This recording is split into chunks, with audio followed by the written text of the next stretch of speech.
Capítulo 8. Oh Guinea, oh, amor a una patria lejana en mi mente.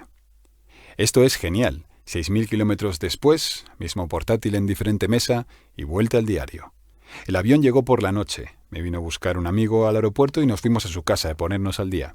El amanecer nos pilló a cada uno en un sofá del salón saltando de conversación en conversación. Él se fue de España hará 2 o 3 años. Es mi amigo, no colega. Y una de las cosas que más he echado de menos ha sido la charla y la discusión con él. Después de hablar de rap, de mujeres, de NBA, de cómo está este país y el otro, de rememorar anécdotas vividas, de preguntarnos cómo está fulano y qué fue de Mengano, de su nueva chica, de un montón de cosas más, he vuelto a sentir lo maravilloso que es estar con alguien a quien quieres. No sé muy bien cómo va el asunto, quizás sean hormonas o algo así, pero estábamos los dos reventados y muertos de sueño, pero éramos incapaces de soltar el momento. Ha sido de verdad muy agradable.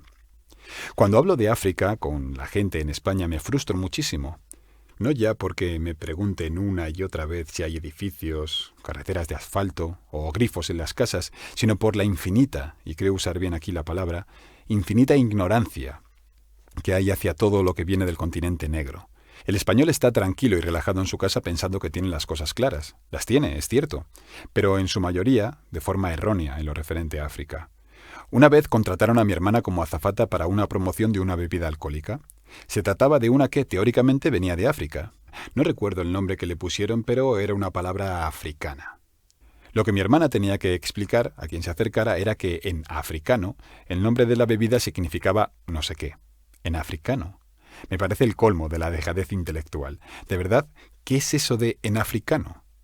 La gente, en general en España, cree que el africano es un idioma, es decir, que casi 1.000 millones de habitantes que tiene el continente, repartidos en 53 países y más de 3.000 grupos étnicos distintos, hablan el mismo kulunga. Practican el vudú, son polígamos, ignorantes, primitivos y cazadores de leones. O mejor aún, de tigres, que ni siquiera existen en África, pero da lo mismo. La idea que se tiene de África es de un enorme país-continente homogéneo en el que los negritos se mueren de hambre porque no saben pescar. Este tema da para tanto. Del Sáhara para abajo, el continente africano no puede ser más rico en materias primas. Oro, diamantes, petróleo, coltán, madera. Algunas de las tierras más fructíferas del planeta están ahí. Cualquier cosa que tires al suelo echa raíces. La variedad de flora y de fauna aún está por comprenderse del todo. Están algunos de los mayores ríos del planeta. Hay playas paradisíacas, grandes montañas, una temperatura cómoda, quizá un poco caliente, vale, prácticamente todos los días del año en prácticamente todas las latitudes del continente. Es un lugar, bajo mi punto de vista, perfecto, en el que no falta absolutamente nada. El problema, de hecho, es todo lo contrario. En África sobran cosas. Sobra el proceso de invasión, al que la historia europea llamó gentilmente colonización, que vivió el continente. Sobra definitivamente la neocolonización que ahoga a los estados, sometiéndoles a una pleitesía obligada hacia las potencias europeas. Y Estados Unidos, claro, que están en todas partes. Sobra la contaminación cultural a la que se ha sometido al africano durante más de 500 años. Sobran las expoliaciones, la trata de esclavos que privó de mano de obra y talento a sus civilizaciones, las religiones foráneas, que no casan con las idiosincrasias de los distintos pueblos, sobran los complejos impuestos, y los que los soportan desde fuera por intereses, sobran los tiranos, y los que los soportan por fuera por intereses, sobran los mediocres con poder, y los que los soportan por fuera por intereses, sobran los inútiles con poder y los que les soportan por fuera por intereses, sobran los conflictos étnicos y los que los soportan desde fuera por intereses, sobran los estereotipos negativos interiorizados y que los soportan desde fuera por intereses, sobra negatividad y sobra pesimismo y sobra resignación, sobra sentimiento de inferioridad, pero faltar no falta de nada. Curiosidades. Los bretones, los flamencos y los corsos son europeos y por tanto son grupos étnicos. Los hutus, los mandingos y los masáis son africanos, de modo que son tribus. ¿Cuál es la diferencia? Los dos términos se refieren a colectivos diferenciados de otros por características culturales y lingüísticas, de modo que eso no debe ser. ¿El número de personas que lo conforman quizá? No, definitivamente tampoco, porque hay más de 25 millones de hausas. La diferencia probablemente sea el hecho de que no apetece que se nombre igual a un grupo de europeos que a uno de negros. A mí no me molesta la palabra tribu, incluso la uso con orgullo y sin ningún problema. Lo que me molesta es que cuando dices en España que en tu tribu tal o tal cosa se hace de esta o de esa manera, a tu interlocutor se le abren los ojos como platos y dice sorprendido: ¿eres de una tribu? Para ellos, tribu es sinónimo de poblado. Su forma limitada y errónea de concebir lo africano hace que crean que se trata de un lugar físico extremadamente pobre e insalubre en el que la gente se sienta en el suelo y come gusanos con las manos. Cuando dices que tu tribu tiene aproximadamente 3 millones de miembros, exclaman: ¡Hala! ¡3 millones! La ignorancia en sí no es mala, lo es la ignorancia de la propia ignorancia. No hay nada peor que pensar que sabes cosas que en realidad desconoces, porque en ese caso no haces nunca nada para aprender.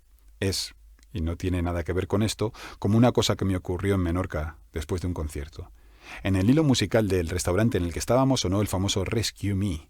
Mi DJ tuvo la osadía de preguntar si sabía quién era quien cantaba aquel tema. Por favor. Yo soy un amante de la música negra. Podríamos decir que soy un experto en el soul de los 60. Preguntar si conozco el Rescue Me es poco menos que una ofensa. ¿O no? Es definitivamente una ofensa. Pues claro que sabía quién era. Era Aretha Franklin, mi cantante preferida de todos los tiempos, The Queen of Soul. La voz más increíble que jamás se haya enfrentado a un micrófono. La mejor intérprete que nunca ha habido. Tengo 15 o 16 de sus 22 discos. La valoro y la respeto como cantante por encima de todos los demás. Mi DJ me dijo entonces que estaba equivocado, que no era Aretha, sino Fontella Bass. Fontella Bass. Anda, ¿qué? ¿Estaba tonto o qué? Que no conociera a la intérprete de esa canción y, sobre todo, que no fuera capaz de reconocer la voz del Lady Soul era inaceptable. Como suelo ser bastante convincente y mi seguridad era absoluta, él comenzó a dudar. Claro, ¿quién mejor que yo iba a saber quién cantaba Rescue Me? Con timidez me pidió que lo mirara por internet, en el móvil. Le contesté que no hacía falta, pero bueno. Me pongo a buscar y resulta que él tenía razón y yo estaba equivocado. En varias páginas pude ver textos que decían cosas como: aunque mucha gente piense que Rescue Me es de Aretha Franklin, lo cierto es que este tema, de 1963, fue grabado por Fontella Bass, y no fue hasta 1993 que Aretha lo grabó después de 30 años oyendo cómo se lo pedían en los conciertos. Me quedé helado. Yo no creía que la canción fuera de Aretha, sabía que lo era, como sé dónde está la panadería de mi barrio. Pues ya ves.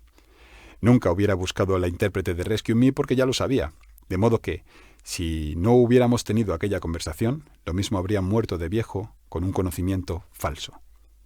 Una cosa similar ocurre con el concepto que se tiene de África en Europa, o al menos desde España.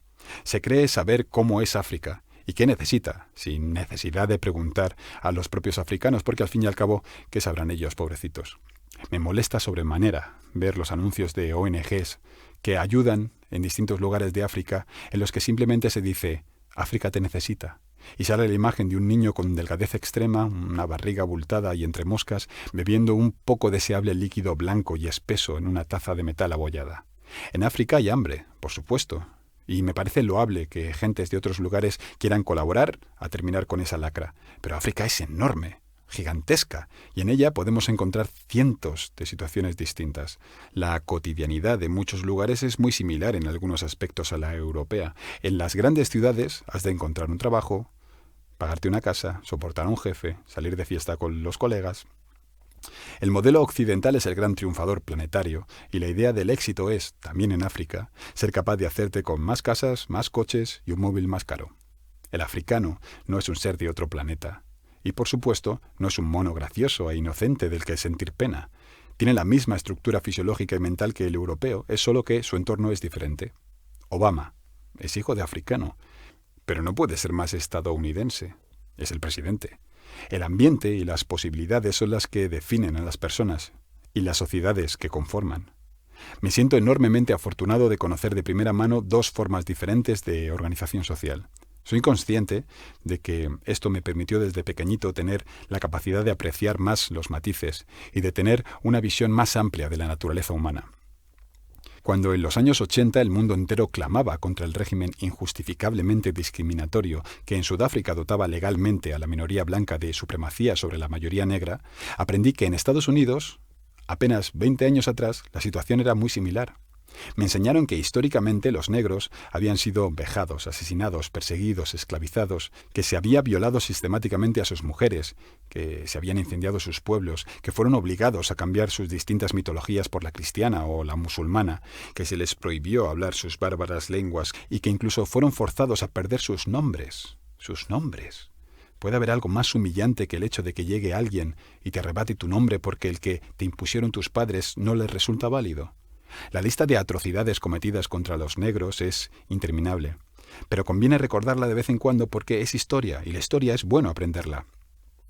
Como digo, me enseñaron que el afrodescendiente había sido objeto de todo tipo de atrocidades, pero cuando preguntaba quién había sido el causante de todo este horror, la respuesta desaparecía en una especie de difusa nebulosa. No había sido nadie, eran simplemente unos hombres muy malos, sin nombre, sin rostro.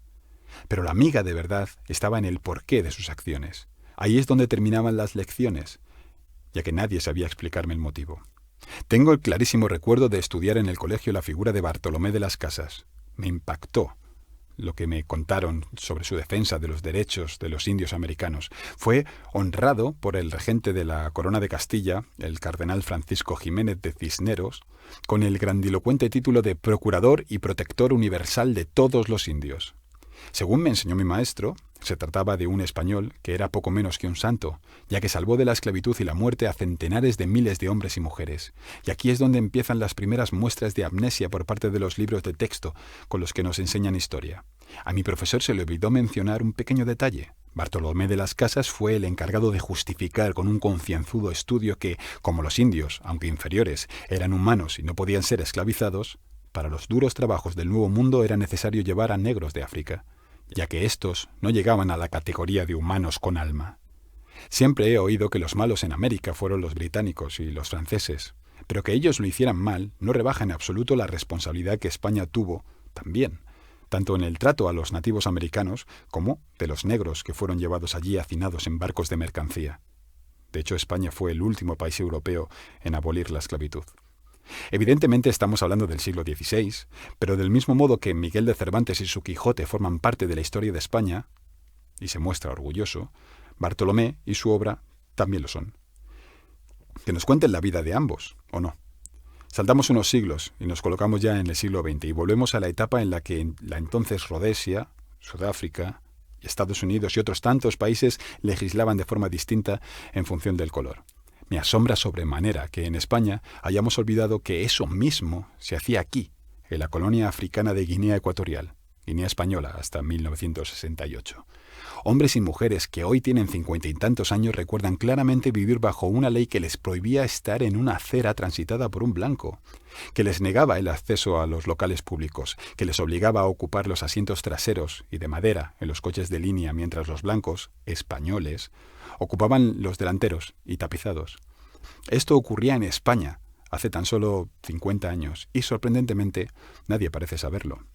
Eso me exaspera, porque la memoria selectiva es un enemigo muy poderoso.